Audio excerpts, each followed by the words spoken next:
حسيت إنك اللي دايما بتدي من روحك ووقتك وطاقتك، وفي الآخر بتلاقي طبقك فاضي؟ أنت الشخص اللي الكل بيعتمد عليه، اللي بيطفي الحرايق وبيسد الخانات، لكن لما بتحتاج حد بتلاقي الدنيا سكتت. المشكلة مش في إنك بتحب العطاء، المشكلة في إنك بتعطي من كوباية فاضية وبتنسى إنك أنت كمان محتاج تتملي.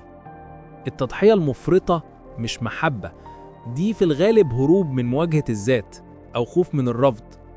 رسالة روحك ليك النهاردة هي كفاية كده. أنت فاكر إن التضحية دي هي تمن البقاء في العلاقة أو دليل إنك شخص كويس، لكن الحقيقة المؤلمة إن الشخص اللي بيقابلك بيشوف تضحيتك المفرطة دي مش كمجهود خارق، بيتعود إنك دايما موجود وبتلغي نفسك عشانه، وبالتالي ما بقاش بيشوف قيمتك. القيمة الحقيقية بتظهر لما تعرف تقول لأ، مش لما تعرف تقول حاضر وانت بتموت من جواك.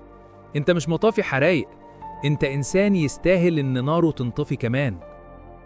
ليه بنضحي بزيادة؟ في الغالب عشان خوف الطفولة، إننا نتساب أو نترفض. بنقول لنفسنا لو بقيت مثالي ومضحي محدش هيقدر يستغنى عني. التضحية هنا بتتحول لسلاح دفاعي عشان نضمن الحب أو القبول، بس الحب اللي بتشتريه بتضحياتك المفرطة ده حب هش وضعيف، وهيختفي أول ما تخلص طاقتك. الحب الحقيقي لا يحتاج إلى تمن من روحك. لازم نبني قيمة الذات من الداخل، مش من تصفيق الآخرين. نتيجة التضحية المفرطة هي الاحتراق العاطفي. بتبدأ تحس إنك مستنزف، بتعمل المهام بدون شغف، بتصحى الصبح وإنت مجهد مع إنك نمت كفاية، بتوصل لمرحلة إنك بتكره نفسك أو بتكره الأشخاص اللي بتقدم لهم التضحية دي، بس ما بتعرفش توقف. جسمك بيبدأ يتكلم في صورة أمراض جسدية عشان يجبرك إنك تقعد وتريح. ما تستناش جسمك يضرب إنذار عشان تفكر في نفسك. الشخص اللي قدامك مش مسؤول عن استنزافك، انت اللي مسؤول عن وضع حدودك. لما ما بتحطش حدود واضحة، انت بتدي للناس ورقة بيضة يكتبوا فيها طلباتهم. ما ينفعش تلومهم انهم طلبوا كتير، لانك انت اللي سمحت بده. لازم نتحمل مسؤولية نسيان الذات ونقرر بوعي اننا هنرجع ناخد مكاننا الاول في المعادلة. مش أنانية انك تحب نفسك اولا، الأنانية إنك تتوقع من الناس يدولك اللي أنت مش بتديه لنفسك. متلازمة أنا مش كويس كفاية هي المحرك الرئيسي للتضحية المفرطة. أنت بتعتقد إن قيمتك جاية من الخدمة اللي بتقدمها للآخرين، مش من وجودك كشخص، فبتحاول طول الوقت تعوض الإحساس الداخلي بالنقص ده عن طريق إنك تعمل حاجات تفوق طاقتك عشان تاخد كلمة شكر أو تقدير، بس الكلمة دي بتطير والإحساس بالنقص بيرجع أقوى. لازم تكسر الدايرة دي. أنت جيد بما فيه الكفاية بمجرد وجودك، وبغض النظر عن أي حاجة بتعملها. في فرق بين العطاء الصحي والتضحية المفرطة. العطاء بيجي وانت مرتاح وسعيد وعندك فائض من الطاقة فبتشارك بيه غيرك. التضحية المفرطة بتيجي من إحساس بالخوف والواجب، كأنك بتدفع دين. العطاء بيخليك أقوى والتضحية بتخليك أضعف.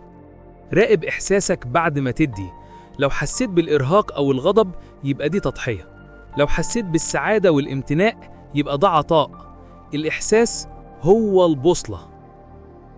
حب الذات هو إنك تدعم نفسك، تريحها، تغذيها وتحميها من أي حد، حتى لو كان الشخص ده هو أنت نفسك وقت التضحية المفرطة. ابدأ بإلغاء المهام غير الضرورية اللي بتعملها لإرضاء الآخرين. أول ما تبدأ تحط حدود وتفكر في نفسك هتلاقي رد فعل سلبي من الناس اللي اتعودت على تضحيتك. هيقولوا لك أنت بقيت أناني، أنت اتغيرت، أنت ما بقيتش تهتم زي الأول. الجمل دي هي تمن استعادة الذات. ما تخافش من التمن ده. الناس اللي بتحبك بجد هتتفهم وهتحترم حدودك الجديدة، والناس اللي هتغضب هم بس اللي كانوا بيستغلوك. الرفض ده دليل إنك ماشي في الطريق الصح. حب النفس ليس أنانية سلبية، بل هو أنانية إيجابية، لأنه بيخليك شخص سوي وقادر على العطاء الحقيقي. الأنانية الإيجابية مش مجرد عملة بتتصرف. ابدأ بتحديد وقت محجوز لنفسك لا يمكن إلغاؤه لأي سبب إلا الطوارئ. الخطوة الأولى لوضع الحدود هي حدد قيمة وقتك. اسأل نفسك، لو طلبت من حد يعمل اللي طلبوه مني، يا ترى هيدفع كام؟ الوقت اللي بتديه ببلاش هو أغلى ما تملك. قبل ما توافق على أي طلب، خد ثواني للتفكير وما تجاوبش فورا. كلمة هرد عليك كمان شوية بتديك مساحة عشان تفكر، هل الطلب ده هيستنزفني؟ هل ده دوري؟ لو الإجابة لأ، اعتذر بلطف وثبات. الخطوة التانية، تدرب على قول لأ بلطف. جملة بسيطة زي أنا آسف، ده مش هقدر عليه دلوقتي، أو أتمنى كنت أقدر أساعدك بس أنا مش متاح. ما تخافش إن لأ تكسر العلاقة. العلاقة اللي بتتكسر بكلمة لأ هي علاقة واجب الكسر. الناس هتحترم ثباتك أكتر من تضحيتك. الخطوة الثالثة، الحدود ليها عواقب. مجرد قول لأ مش كفاية، لازم تكون عارف إيه الإجراء اللي هتاخده لو تم تجاوز الحد ده. العواقب دي بتحول حدودك من مجرد أمنية إلى قاعدة الكل هيحترمها. الثبات هو السر. الخطوة الرابعة، أعد تقييم علاقاتك. في ناس في حياتك مش هتحترم حدودك أبداً، ودول لازم يتم وضعهم في دايرة العلاقات السطحية. لو علاقة بتستنزفك باستمرار وبتخليك تشك في قيمة نفسك، فهي علاقة سامة. حب الذات يقتضي إنك تحمي نفسك من السموم دي. تقليل التواصل أو إنهاء العلاقة أحياناً بيكون هو قمة الحب لنفسك. حب الذات مش مجرد حدود، هو احتفال بوجودك. ارجع للأشياء اللي كنت بتحبها قبل ما تغرق في التضحية. القراءة، الموسيقى، المشي لوحدك. الهوايات دي بتملأ الكوباية اللي فضتها للناس. ابدأ بتخصيص ساعة واحدة في الأسبوع ليك لوحدك، تعمل فيها اللي نفسك فيه بس، ومحدش ليه الحق إنه يلغيها. الاستثمار في الشغف ده هو أحسن استثمار في صحتك النفسية. اهتم بجسمك زي ما بتهتم بمهام الناس. النوم الكافي، الأكل الصحي، الحركة. الجسم ده مش مجرد آلة لخدمة الآخرين، هو الوعاء اللي بيحمل روحك. لما تكون مرتاح جسدياً بتكون أقوى نفسياً في مواجهة أي استنزاف.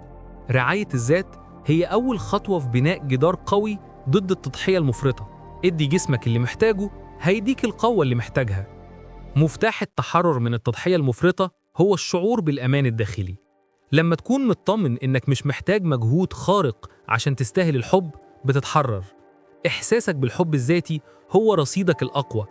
ما تديش لأي شخص أو أي علاقة السلطة إنه يهدد قيمتك. سامح نفسك على كل مرة ضحيت فيها بزيادة أو نسيت نفسك. ما تلومش الماضي، تعلم منه. النسيان ده كان بسبب جهل أو خوف، ودلوقتي أنت أكثر وعياً. التسامح مع الذات هو بداية الرحلة الجديدة. ابدأ النهاردة من جديد بوعي وبحدود واضحة وبحب لنفسك. الماضي مش هيتغير، لكن المستقبل في إيدك. التضحية المفرطة مش حب، هي خوف أو محاولة لشراء القبول. الزتونة إنك تستاهل الحب والاحترام بدون ما تدفع الثمن من روحك. عشان تنقذ نفسك، ابدأ ب 1. تحديد قيمة وقتك ورفض الطلبات بغير الضرورية بلطافة وثبات. 2. تدرب على قول لأ بدون تبرير. 3. وضع عواقب واضحة لتجاوز الحدود. 4. إعادة تقييم العلاقات المستنزفة. حب نفسك الأول هو اللي هيخليك تقدر تساعد بصدق. كوبايتك الأول. رسالة الروح دي ليك أنت عشان تفوق وتعرف إنك غالي. ابدأ الخطوة الأولى دلوقتي، حتى لو كانت خطوة بسيطة جدا. اعمل لايك الحلقة دي عشان نوصل رسالة حب الذات دي لكل روح تعبانة، وسيب كومنت قول لنا فيه إيه هي أول خطوة هتعملها عشان تملى كوبايتك النهاردة. ولو لسه ما عملتش سبسكرايب، اشترك دلوقتي وفعل زر الجرس عشان ما تفوتش أي رسالة روح جديدة تنقذ طاقتك. سلام عليكم.